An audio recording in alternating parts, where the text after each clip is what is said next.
Je vous rappelle que la première partie, Myst, est une excellente introduction à l'univers des frères Miller. Tout de suite, quelques images de ce grand succès mondial. La filiation entre Myst et Riven est évidente, les décors sont somptueux dans les deux cas et les nombreuses énigmes sont là pour vous tenir en haleine tout au long du jeu. Myst s'est vendu à plus de 4 millions d'exemplaires et son petit frère Riven est bien parti pour plaire à de nombreux joueurs, il y a de quoi.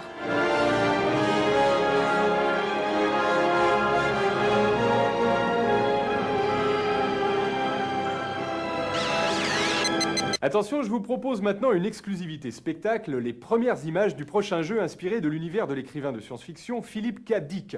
Ubik, c'est son nom, est un jeu qui n'a rien à envier à son prédécesseur, pourtant déjà très réussi. Je veux bien sûr parler de Blade Runner.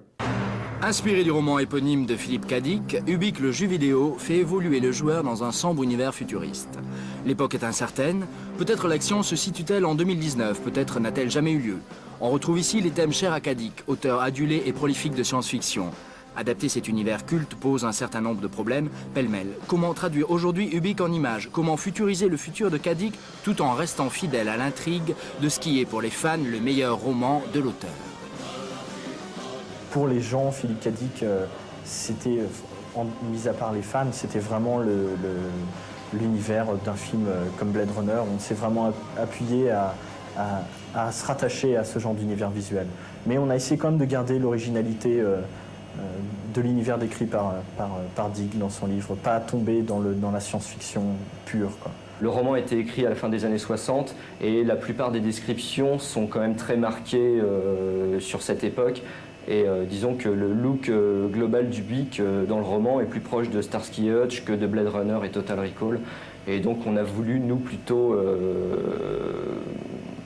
se lancer plutôt dans la tendance Blade Runner et Total Recall qui est vraiment marquée maintenant de l'image de Philip K. Dick.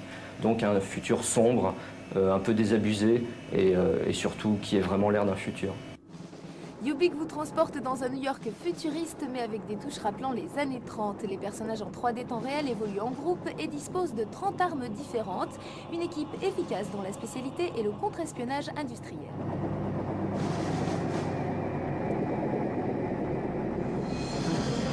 Ce qui se passe, c'est qu'on est donc un chef d'équipe. On va mener une équipe d'agents, des agents physiques et des agents possédant des pouvoirs psy, dans une guerre en fait de contre-espionnage industriel, comme on peut le retrouver dans les univers cyberpunk traditionnels en fait. Et il y a une originalité dans cette histoire, c'est qu'à un moment donné, l'histoire bascule.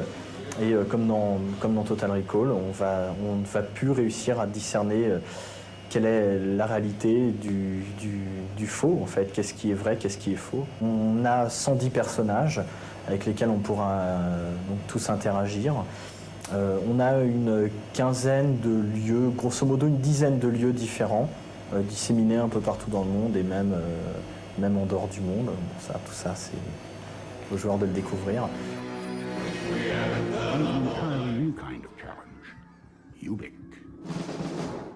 Les 110 personnages sont dotés d'une sorte d'intelligence artificielle et prennent des initiatives pour mener à bien leur mission, mais vous restez quand même le chef, à vous d'être bon pour que votre équipe progresse au mieux. On s'est dit que le plus gros pari pour ce jeu, ce serait vraiment de réaliser une intelligence artificielle qui soit une vraie intelligence. Jusqu'à maintenant, on voit vraiment intelligence artificielle, enfin, on ne veut pas dire qu'on a fait l'intelligence artificielle, mais on a vraiment voulu réaliser quelque chose dans lequel, quand le joueur jouerait, se dise « mes personnages vivent, c'est pas que moi qui les fais vivre ». Et en fait, on a énormément travaillé là-dessus, entre autres avec Eric Simon qui nous a énormément aidé, c'est lui qui a vraiment fait toutes les grandes lignes. Et on est arrivé à un moment, à un stade où l'intelligence artificielle était tellement poussée que quand on a lancé le jeu, on n'a même pas eu le temps de cliquer sur la souris, ils se sont tous mis à faire des choses spontanément. Ils se sont mis à se tirer dessus, à se soigner, à s'enfuir, à chercher le meilleur passage possible. Tout ça sans qu'on ait à jouer et finalement on s'est retrouvé avec un film. Bon, ce qui finalement n'est pas si mal puisque Philip K. Dick s'adapte plutôt bien au cinéma jusqu'à maintenant. Mais bon, nous on fait un jeu et ça a été la petite déception entre guillemets où on s'est dit on en a presque trop fait, quoi. Il va falloir couper dedans et on a dû rendre nos personnages un peu moins intelligents. Dans ce monde d'anxiété, le temps part en lambeaux et par les trous du décor se glissent des messages d'Ubik. Mais qui est donc Ubik? Philippe Cadic amène lui-même un élément de réponse. Je suis Ubik. Avant que l'univers soit, je suis. J'ai fait les soleils, j'ai fait les mondes. J'ai créé les êtres vivants et les lieux qu'ils habitent. Je les y ai transportés, je les y ai placés. Ils vont où je veux, ils font ce que je dis. Je suis le mot, et mon nom n'est jamais prononcé. Le nom qui n'est connu de personne.